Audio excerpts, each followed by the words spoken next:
Amrapali dream valley 2 में कब शुरू होने जा रहा है पजेशन? किस किस टॉवर के फ्लैट मालिकों को पहले फेज में मिलेगी फ्लैट की चाबी? आम्रपाली ड्रीम वैली 2 के सभी हजारों बायर्स को फ्लैट कब मिलेगा? ये वो तमाम सवाल हैं जो आम्रपाली ड्रीम वैली 2 के हजारों बायर्स के दिलो दिमाग पर छाए हुए हैं। आम्रपाली ड्रीम वैली 2 के फ्लैट मालिकों के हक की लड़ाई लड़ने वाली संस्था AAOA यानी एडहॉक अपार्टमेंट ओनर्स एसोसिएशन ने इन सवालों के जवाब देने की कोशिश की है। AAOA यानी एडहॉक अपार्टमेंट ओनर्स एसोसिएशन के अध्यक्ष हरिश्याम ठाकुर ने AAOA और फ्लैट बायर्स के सोशल मीडिया प्लेटफॉर्म पर अपनी बात रखी है। AAOA के अध्यक्ष हरिश्याम ठाकुर ने अपने डिजिटल संदेश में कहा कि AAOA आम्रपाली ड्रीम वैली 2 के सभी बायर्स के हितों को ध्यान में रखकर काम कर रही है।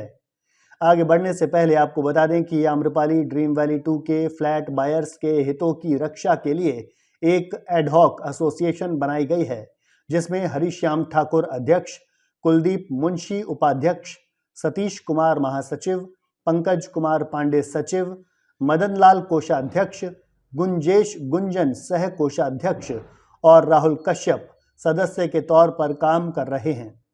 एसोसिएशन के अध्यक्ष हरिश्याम ठाकुर ने 21 दिसंबर 2024 को हुई एक मीटिंग के बारे में फ्लैट बायर्स को जानकारी दी है। ये मीटिंग AAOA और NBCC के बीच हुई थी। हरिश्याम ठाकुर के मुताबिक आम्रपाली ड्रीम वैली 2 के मेंटेनेंस के टेंडर और अन्य कई मुद्दों को लेकर ये मीटिंग NBCC और एसोसिएशन के बीच हुई थी। इसमें एसोसिएशन के सदस्यों ने NBCC के सामने फ्लैट बायर्स की हर चिंता को प्रस्तुत किया। इस मीटिंग में पहला और सबसे महत्वपूर्ण मुद्दा था आम्रपाली ड्रीम वैली 2 प्रोजेक्ट के मेंटेनेंस टेंडर का। इस पर हरिश्याम ठाकुर ने बताया कि NBCC ने जानकारी दी है कि मेंटेनेंस टेंडर प्रक्रिया पूरी होने के बाद एजेंसी फाइनल होने में लगभग 1 हफ्ते का समय लगने की संभावना है। वैसे मेंटेनेंस टेंडर के लिए तारीख एक बार फिर बढ़ा दी गई है। अगली तारीख 31 दिसंबर 2024 तय की गई है। एसोसिएशन के अध्यक्ष हरिश्याम ठाकुर के मुताबिक पहले फेज में डिलीवर होने वाले जिन टावर्स में लिफ्ट चालू है, उनके ऑपरेशंस को एसोसिएशन के सदस्यों ने चेक कर लिया है। AAOA ने लिफ्ट के एनुअल मेंटेनेंस कॉन्ट्रैक्ट के लिए भी NBCC से बात की है। AMC को लेकर NBCC के अधिकारियों ने विचार करने की बात कही है। एसोसिएशन के अध्यक्ष हरिश्याम ठाकुर ने बताया कि जनरेटर और सभी इलेक्ट्रिक पैनल्स को चेक कराया जा रहा है और सभी को ऑपरेशन के लिए तैयार किया जा रहा है। इसके अलावा आम्रपाली ड्रीम वैली 2 प्रोजेक्ट के C ब्लॉक के 5 टावर्स के लिए एक वैकल्पिक रास्ता तैयार कर लिया गया है, जिसकी सफाई की जा रही है। प्रोजेक्ट में चल रहे काम के लिए ट्रक और दूसरी गाड़ियों के लिए अलग रास्ता बना दिया गया है।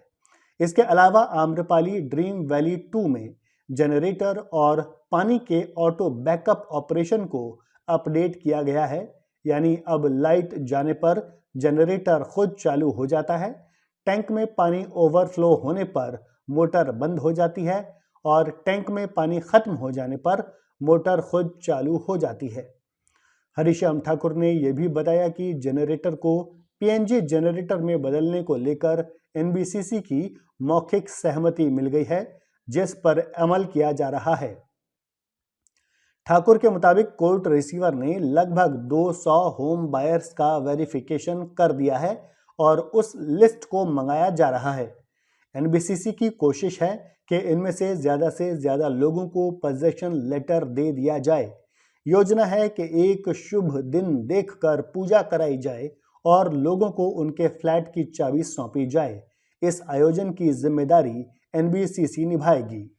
ठाकुर का यह भी कहना है कि कुछ फ्लैट बायर्स NBCC के ऑफिस में प्रोविजनल NOC जमा करा रहे हैं, जबकि लोगों को पता होना चाहिए कि प्रोविजनल NOC कोई पोजेशन लेटर नहीं है। ये केवल एक आधार है जिससे होम बायर कोर्ट रिसीवर के पास जाकर सभी पेपर दिखाकर पोजेशन लेटर ले सकते हैं। असलियत यह है कि बायर को फाइनली पोजेशन लेटर रिसीवर से लेकर एनबीसीसी के पास आना होगा। यानी अभी एनबीसीसी के पास प्रोविजनल एनओसी जमा कराने की कोई ज़रूरत नहीं है।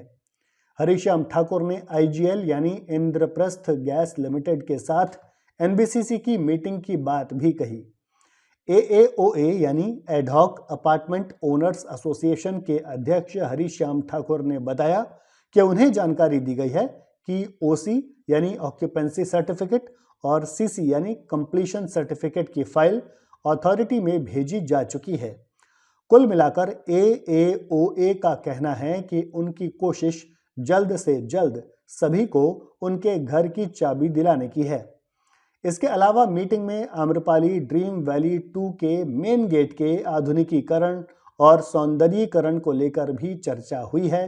तय किया गया है कि प्रोजेक्ट में एक नया मेन गेट लगाया जाएगा और बाउंड्री वॉल को भी सुंदर बनाया जाएगा। ठाकुर के मुताबिक एनबीसीसी ने एसोसिएशन को प्रोजेक्ट के हर कॉमन एरिया और क्लब हाउस को चेक करने और कमियां बताने को कहा है, जिस पर काम किया जा रहा है। एसोसिएशन पर लगाए गए कुछ होम बायर्स के आरोपों पर ठाकुर ने साफ कहा कि उनका कोई छुपा एजेंडा नहीं है और अगर ऐसा होता तो वो 10 साल से इतनी मेहनत नहीं करते। उन्होंने बताया कि वो कई बरसों से अपने खर्च पर अदालत के चक्कर लगाते रहे हैं। अभी भी एसोसिएशन के सभी मेंबर 20 से 30 किलोमीटर का सफर तय करके हर दूसरे दिन प्रोजेक्ट पर आते रहते हैं। ठाकुर का कहना है कि एसोसिएशन के सदस्यों की मेहनत का सम्मान होना चाहिए।